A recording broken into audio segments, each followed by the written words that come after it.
Olá pessoal, bom dia, boa tarde, boa noite. Vamos continuar com a nossa leitura do livro Uma Evangélica no Além, o capítulo Religiosos em Sofrimento. Na colônia Campo da Paz, Jéssica banhou-se, trocou-se de roupa, alimentou-se, dentre outras coisas que jamais imaginaria fazer depois da morte do seu corpo físico. Naquele dia, assim que o sol despontou no horizonte, Jéssica acordou refeita, sentindo indescritível sensação de alegria. E Thelma e Jaime, parecendo adivinhar o momento de seu despertar, entraram logo em seguida em seu quarto, junto com uma moça que trazia nas mãos uma bandeja com o suco e frutas. Jéssica animou-se e disse: "Café da manhã?" "Sim", respondeu Thelma sorrindo. "Precisamos nos nutrir pela manhã, afinal sempre temos um longo dia de trabalho pela frente." "Você e Jaime se alimentam?" Jéssica perguntou com curiosidade. "Nós nos alimentamos de outras formas, através dos nutrientes astrais contidos no ar. Mas nem pergunte como é esse processo, porque agora você não iria entender."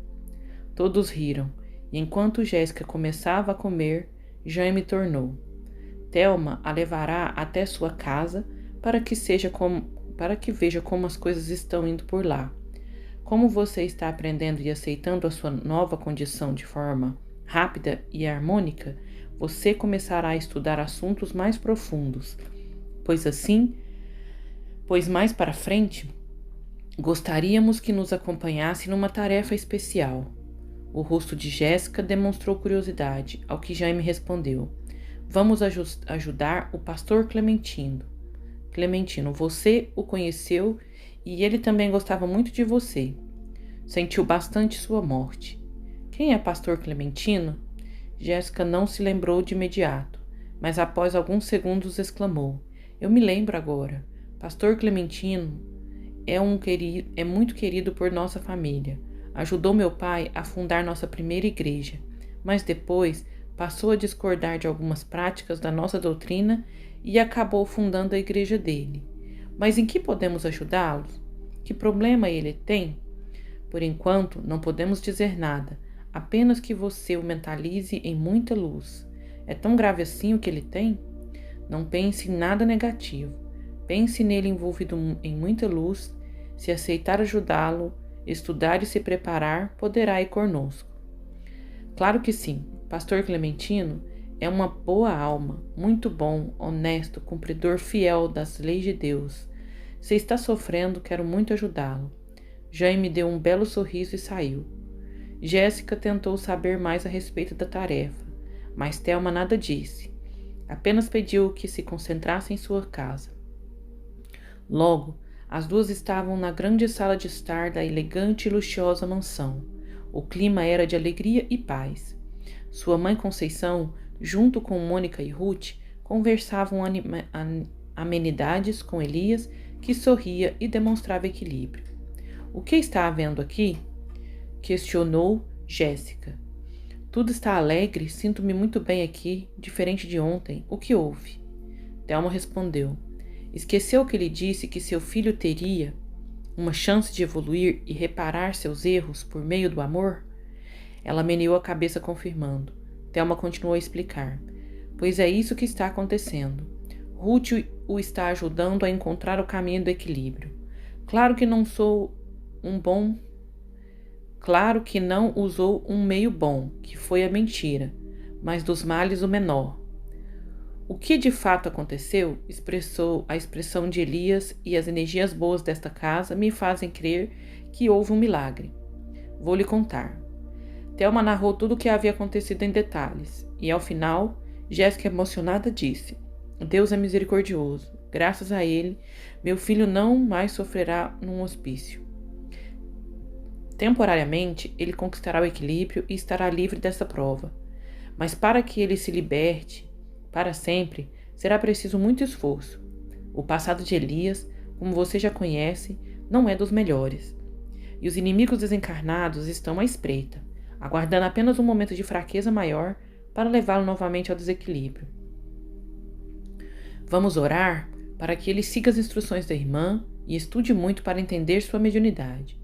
Jéssica dirigiu-se a cada um dos seus familiares, beijando-os na face. Naquele momento chorou muito. Como gostaria de estar ali no mundo físico, convivendo com todos eles, principalmente com Elias.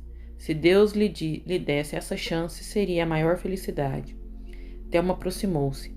Notou que Elias a viu novamente? Sim, disse ela, enxugando as lágrimas. Mas agora ele, embora ainda tenha se assustado, manteve-se firme e fingiu nada perceber. Como eu gostaria de estar no mundo. Como é cruel essa separação. Por que fui morrer tão jovem naquele acidente horrível? Acalme-se, Jéssica. A vida é sempre justa. Se você desencarnou naquele acidente, foi por um bom motivo. Você agora não se recorda de suas vidas passadas, mas com certeza é de lá que está a resposta. Não se aflija. No momento certo você saberá. Você diz que minha morte aconteceu por um bom motivo? Não acho. Ninguém quer morrer. Meu filho ficou órfão, meus pais experimentaram a pior dor do mundo, que é perder um filho. Como pode dizer que a morte é um bom motivo? Quem criou a morte? O pecado. A Bíblia é muito clara, a morte é o salário do pecado. Será mesmo verdade? Você acha que os animais e as plantas pecam? Claro que não, que pergunta mais sem sentido. Então, se eles não pecam, por que morrem? Perguntou Thelma. Jéssica não soube responder. Ela cresceu ouvindo seu pai ensinar que não era para a morte existir no mundo. Então, Adão e Eva foram criados. Iriam procriar e todos viveriam para sempre. Mas o homem desobedeceu a Deus no jardim do Éden, e por isso a morte entrou no mundo. Para ela, não havia dúvidas. A morte era o resultado do pecado. O que as crenças não fazem na nossa mente, né, gente? Resposta da Thelma, gente. Não sei dizer por que eles morrem. Resposta da Jéssica, na verdade. Não sei dizer por que eles morrem, mas com certeza, no ser humano, a morte é por causa do pecado original, cometido pelos nossos pais, Adão e Eva. Isso aqui não me deixa margem para não discutir com vocês, gente, não tem lógica. Vocês acreditam que nós nascemos todos de Adão e Eva? Que Adão e Eva foram os homens, o homem e a mulher original? Eu quero saber de vocês, porque para mim isso não tem o menor cabimento. Porque senão todas as pessoas seriam mesmo umas irmãs das outras. Onde que ia parar a humanidade se todas as pessoas fossem vindas do mesmo homem e da mesma mulher, gente? Até a ciência contesta isto. Porque quando uma pessoa se relaciona com a outra, ela tem que ter compatibilidade sanguínea, né? Agora imagina todas as pessoas nascerem do mesmo sangue. Como que seria isso?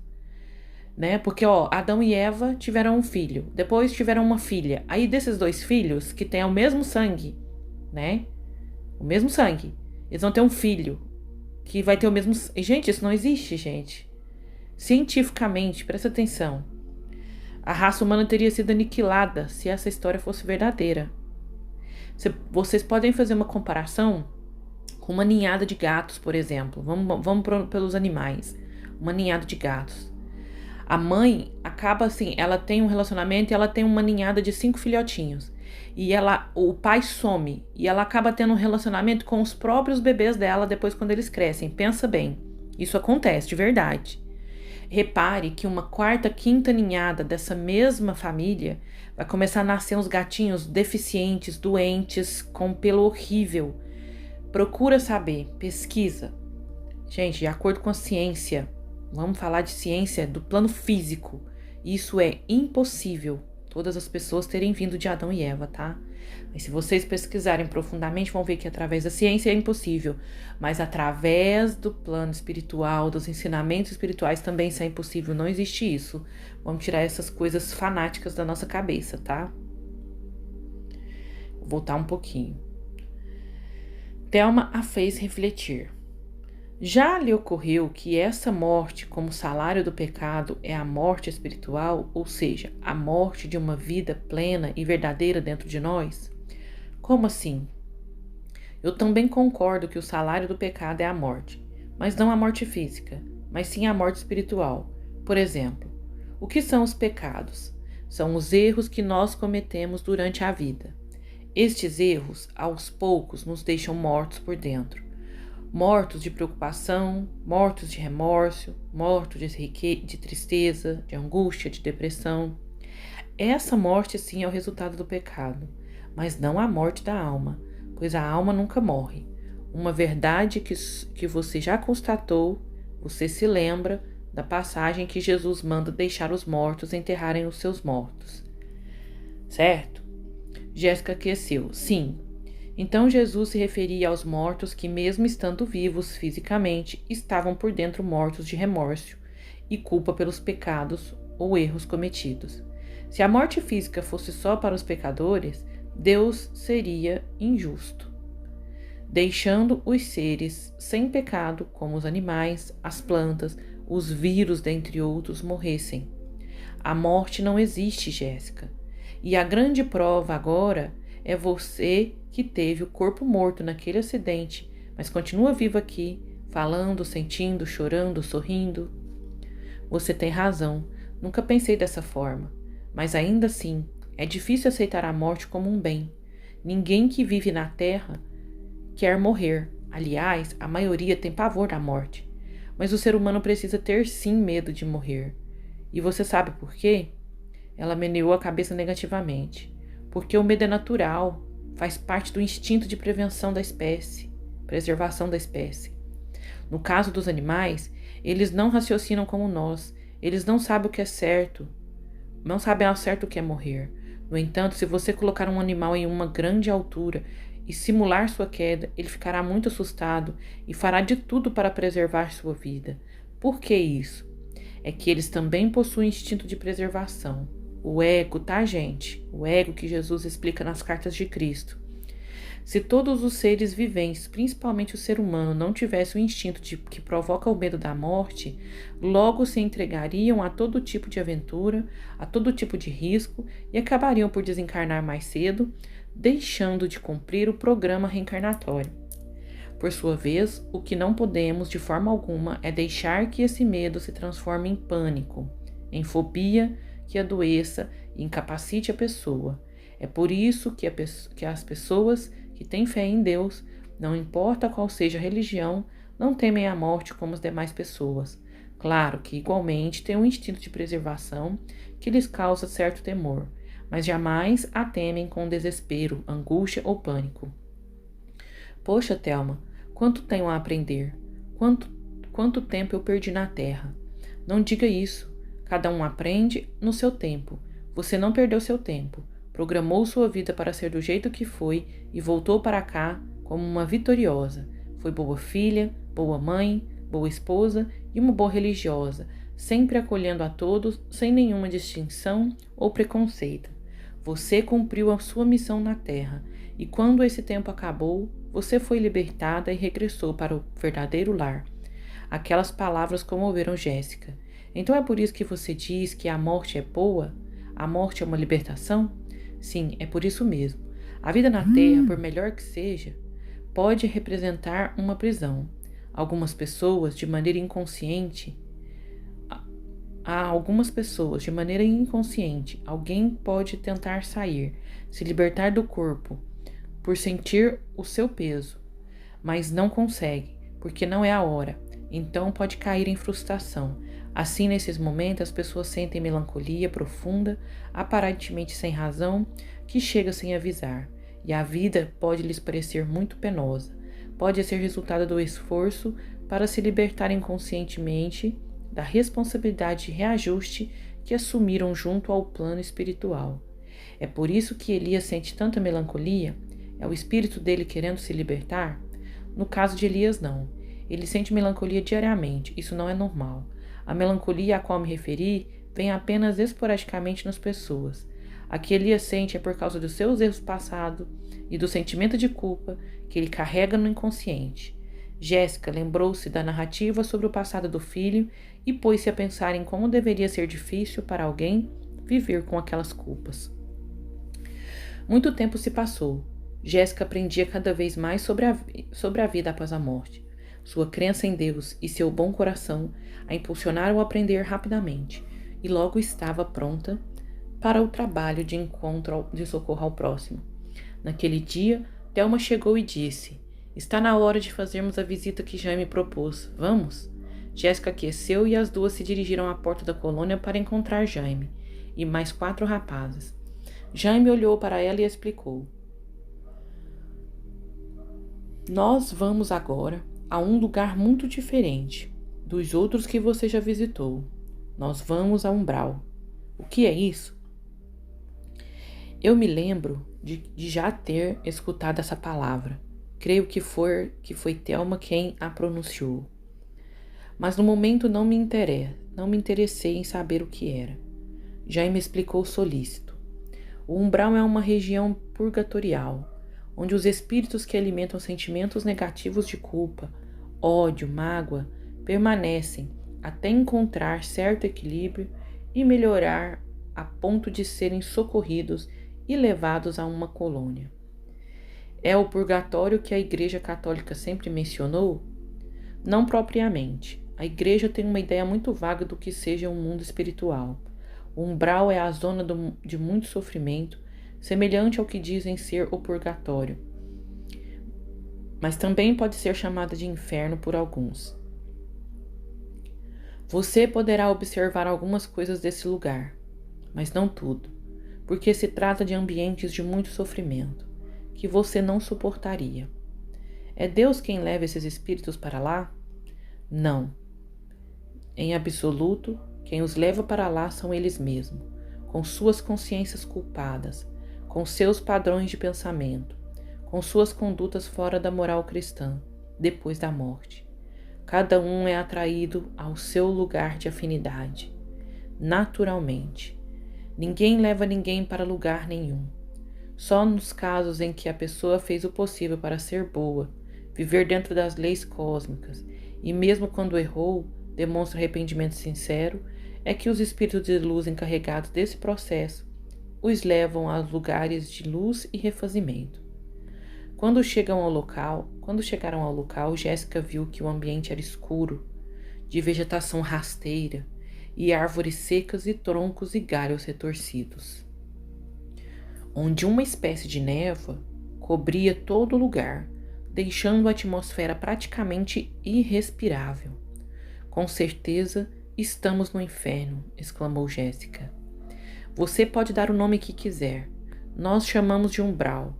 A diferença é que o inferno das religiões ensinam é um lugar de tormentos eternos, onde quem está não pode sair mais. Mas essa não é a verdade." "Mas isso é errado", bradou Jéssica falando com dificuldade. "Onde já se viu sair do inferno? Deus jamais permitiria isso. Você acha mesmo que Deus negaria nova chance àquele que se arrepende? Você sabe, e está na Bíblia de forma muito clara, Deus perdoa sempre quem se arrepende com sinceridade. Mas isso é antes de morrer. Depois da morte não pode mais existir perdão. É a condenação eterna. Você já sabe que a morte é só uma passagem para outra dimensão. Aqui todos continuam vivos e se continuam vivos, podem se arrepender e sair deste local, indo para outros onde encontrarão a paz." Jéssica não se deu por satisfeita e fez menção à Bíblia. Na passagem do rico e Lázaro, a Bíblia deixa claro que quem está no inferno não pode passar para o céu e quem está no céu não pode passar para o inferno. O rico pede para sair, mas o pai Abraão diz não ser mais possível.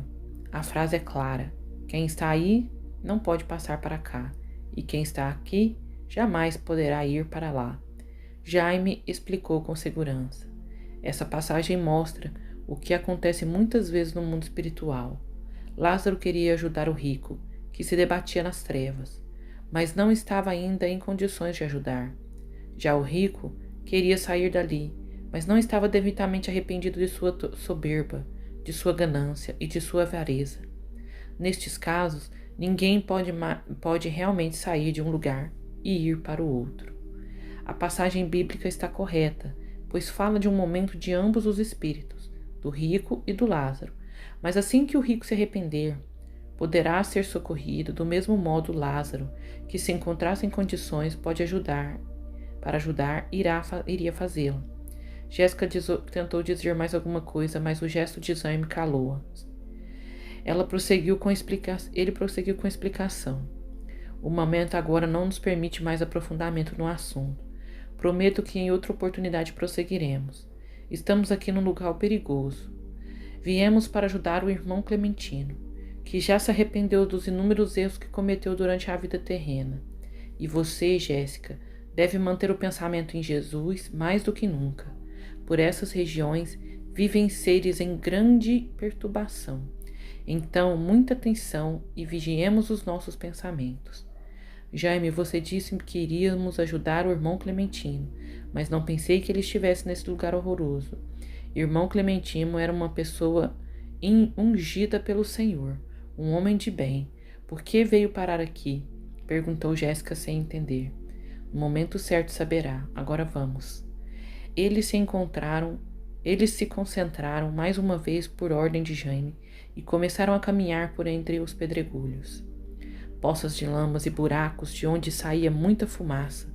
Jéssica seguia muito assustada, contudo, a presença de Jaime e principalmente a de Thelma tranquilizava. O que via era aterrorizante. Homens e mulheres de diferentes idades andando a esmo, vestindo roupas puídas, parecendo mendigos da pior espécie. A maioria exibia feridas enormes por todo o corpo, outros não tinham olhos, ou exibiam sinais de amputação de membros a exalar terrível mau cheiro. Mas o que mais a impressionou foi se deparar com animais estranhos com rostos humanos, passeando e urrando pelo umbral. O grupo continuava a seguir por pequena trilha perigosa até que chegou a uma espécie de lago de águas turvas. Na água, vários espíritos gritavam, gemiam, blasfemavam, choravam, pediam socorro, todos de uma só vez. Do meio do lago saíam labaredos de fogo que tornavam enormes e salpicavam os espíritos que gritavam ainda mais. Gente, eu quero parar aqui só um pouquinho para falar com vocês. Esse mundo espiritual, essa colônia, vamos falar colônia, essa colônia espiritual que é o umbral, né? Ela é uma criação da mente humana, tá? Como Jesus explica nas cartas de Cristo, que é o nosso foco fundamental desses estudos aqui do nosso canal, ele fala que a nossa mente é que cria tudo, certo? A Terra é como é por criação do ser humano, tá? Não foi Deus que criou as coisas que existem na Terra, foram os seres humanos. Tudo aquilo que é inanimado, que não tem vida, foi criado pelos seres humanos. A gente pensa, sente e cria. Por isso que muitas pessoas ensinam a lei da atração. Eles colocaram esse nome de lei da atração, porque a pessoa pensa naquilo, sente aquilo e ela traz aquilo, ela cria aquilo. Eu já expliquei isso aqui no canal para vocês. Se ninguém acreditasse mais que existisse o Camaro amarelo, ele deixaria de existir. Então todo o nosso mundo, ele é crença, ele é criação da nossa crença, da nossa visão mental, do nosso sentimento.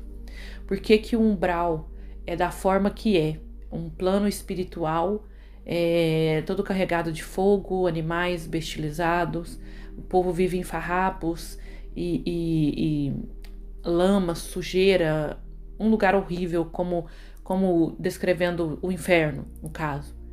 Ele foi criado por mentes doentias, gente.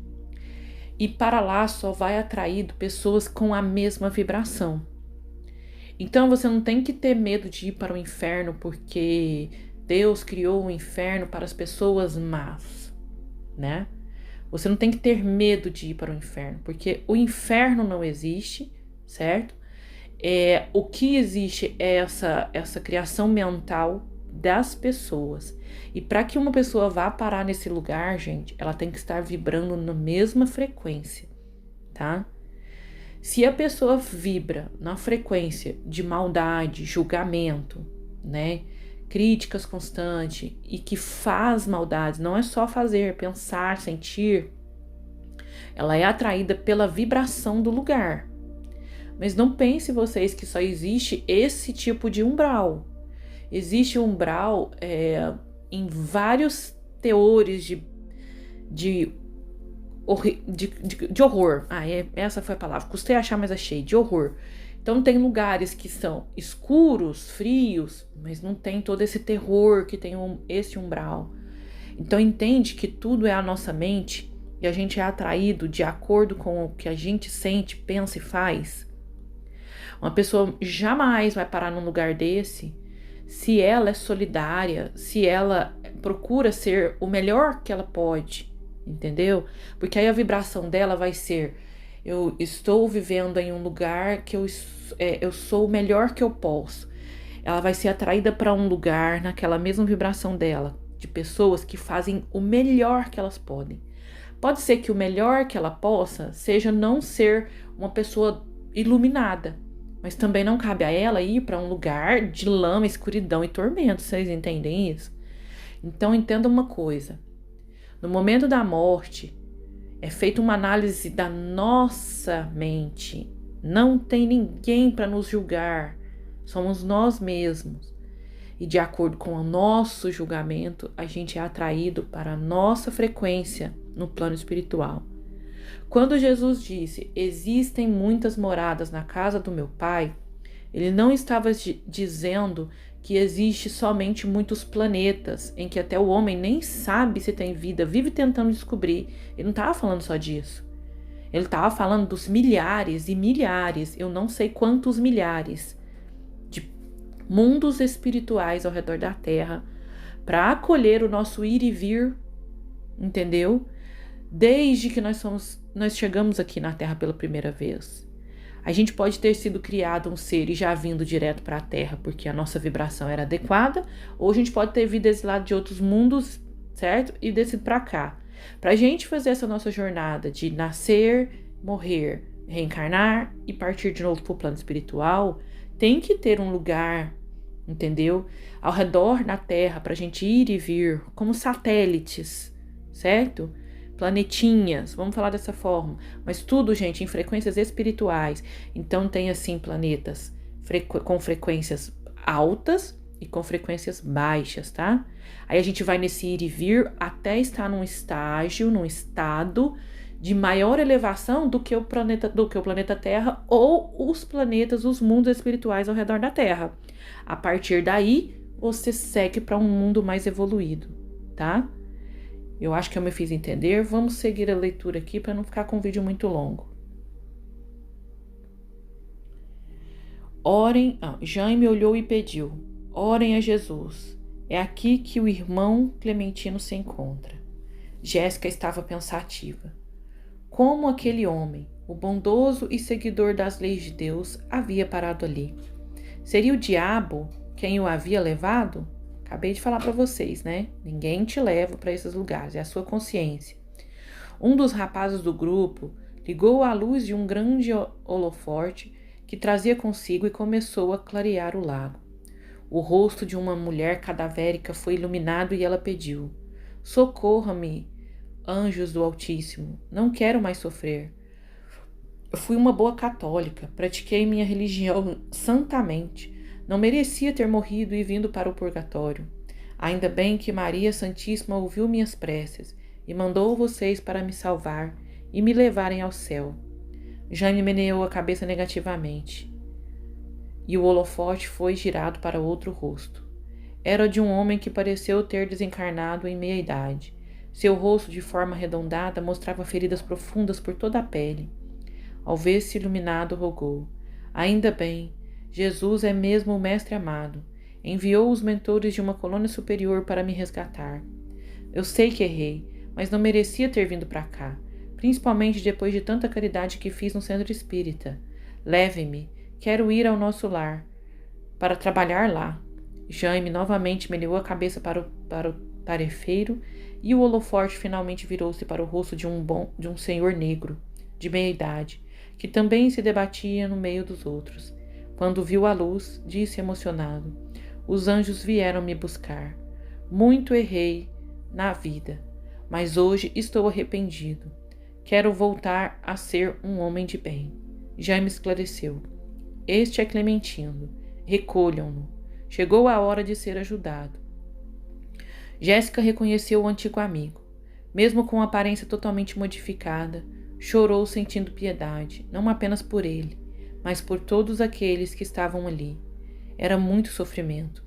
Os tarefeiros abriram uma maca e, depois de tirarem o Clementino do meio das águas, colocaram-no deitado. Ele chorava de emoção e não se cansava de agradecer a Deus a ajuda recebida. Em um sinal de Jaime, a equipe deixou o local. Na mente de Jéssica, muitas perguntas permaneciam sem respostas. Bom, pessoal, vídeo longo, então a gente vai encerrar por aqui, tá? 30 minutos de vídeo. Nós continuamos no próximo capítulo. Se você não viu os capítulos anteriores, gente, para entender esse livro, veja desde o começo. Ele é um livro muito bom, muito esclarecedor, tá?